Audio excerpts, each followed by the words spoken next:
On September 12, 2025, astronomers detected something that shattered every expectation they had about how the universe behaves. A colossal object blazing in from the darkness of deep space, with a tail stretching across the sky 5 times the width of a full moon, so enormous that even amateur astronomers with backyard telescopes could see it. Within hours, it was confirmed this was no ordinary comet.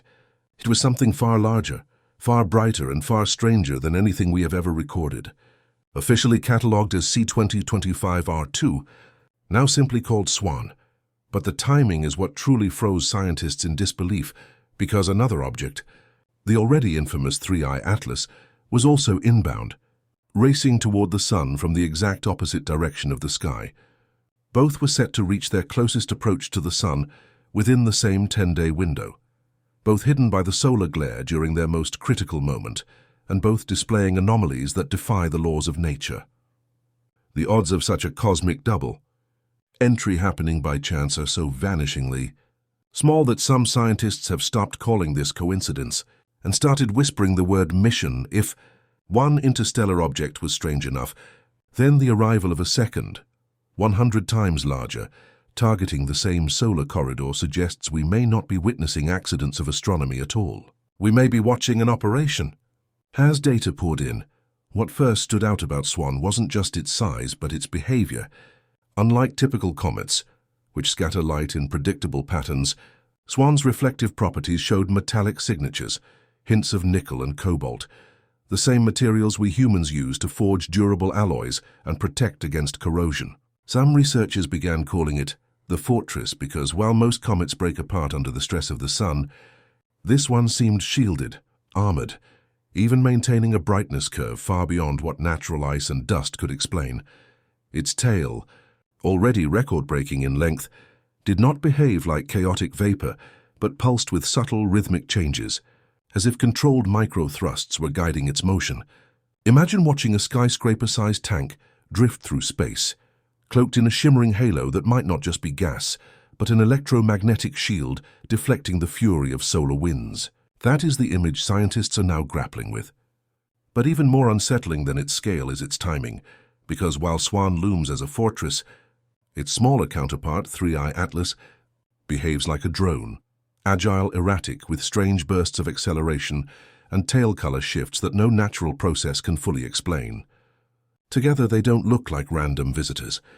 They look like pieces of the same puzzle, 2 parts of a system converging on the sun at the same time, hidden from us during the very days when their true purpose might be revealed.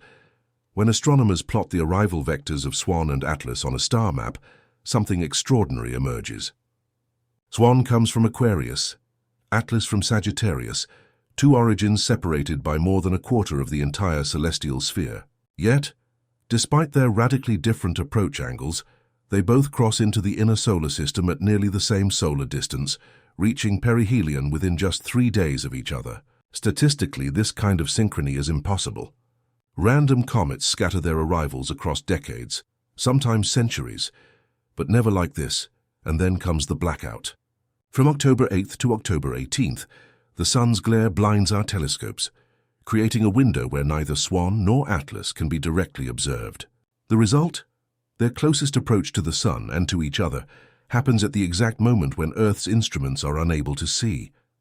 To many, this looks less like coincidence and more like coordination, as if their paths were deliberately engineered to meet under the cover of solar interference. Think about that. 2 anomalies arriving together, timing their rendezvous to the one place and time we cannot watch. In orbital dynamics, astronomers call this a corridor, a narrow window of space and time where 2 objects align in a way that defies randomness. And this corridor, whether by chance or by design, has forced the scientific community to confront a possibility it has long avoided. What if they are not just passing through, but converging for a purpose? While orbital mechanics raise questions, the energy data raises alarms. Atlas has already shocked researchers with bursts of acceleration that mimic thruster-like maneuvers, each pulse requiring the output of 10 nuclear power plants to explain. But SWAN makes even that look trivial, because its implied energy levels are on the order of 10,000 gigawatts, more than the entire power grid of Earth. No natural comet nucleus can produce such raw output. its reflective metals, its persistent halo, and its rhythmic pulses suggest not outgassing, but control, like a machine using plasma bursts to steer itself. The idea of engineered propulsion, once dismissed as science fiction, is now quietly circulating among astronomers who can no longer ignore the numbers. And then there's the timing of the pulses themselves, regular enough to resemble a signal, patterned enough to hint at communication, and so consistent that some are calling Swan not a fortress, but a beacon. If Atlas is a drone maneuvering and adjusting, then Swan might be the mothership, a colossal structure designed to survive millennia in space, arriving now not by chance but by cycle.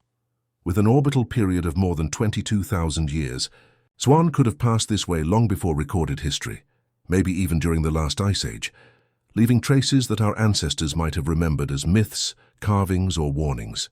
And now it is back, aligned once more with another anomaly, as if to remind us that we are not the only intelligence shaping the sky. Just when the world's curiosity reached its peak, silence descended.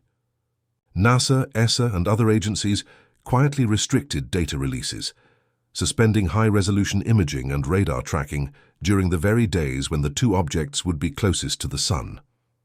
Officially, this was explained as solar conjunction downtime, a standard safety measure. But behind the scenes, leaks revealed that orders were explicit: avoid public statements, deny requests for raw data, and reroute proposals for alternative observations. The blackout wasn't just natural, it was enforced. Yet the silence of institutions only amplified the voices of independent astronomers who rallied across forums and private networks to keep their telescopes pointed at the sky. Groups like the Abarro Tracker Collective in Spain and Bill Gates' Distributed Telescope Network began sharing data, desperate to capture even fragments of information that governments refused to release. This grassroots resistance fueled speculation that something extraordinary was happening behind the curtain, something agencies did not want the public to see. Because if Swan and Atlas are converging for a purpose, then the real question isn't just what they are, but why they're here now. And if their meeting was engineered, then humanity has already stumbled into the middle of a mission we were never meant to witness. As telescopes tracked 3I Atlas, something unusual emerged. Its tail wasn't just glowing, it was changing in a way that seemed deliberate. Over a span of weeks, 3 sudden accelerations were recorded, each one sharp and unexpected, spaced almost like clockwork, and each coinciding with a strange color shift in the tail. One moment the glow would tilt red, the next it would shift to neutral, then snap back again as if an unseen mechanism was adjusting its propulsion. Natural outgassing from comets happens gradually, driven by the sun's heat. But what Atlas displayed was abrupt, rhythmic, and controlled. Energy estimates suggested the power required for each thrust was equivalent to 10 nuclear plants working at full capacity. For a chunk of ice and dust, that should have been impossible. For a machine, it would make sense. Meanwhile, Swan's massive structure mirrored this behavior at an even larger scale. Its gigantic tail wasn't chaotic, but pulsed with microbursts that nudged it subtly, like course corrections made with precision. Both objects, one small and agile, the other vast and unstoppable, seemed to be maneuvering within the solar system, not as wanderers, but as participants in a plan. And the chilling part was this: their thrusts weren't random. They appeared synchronized,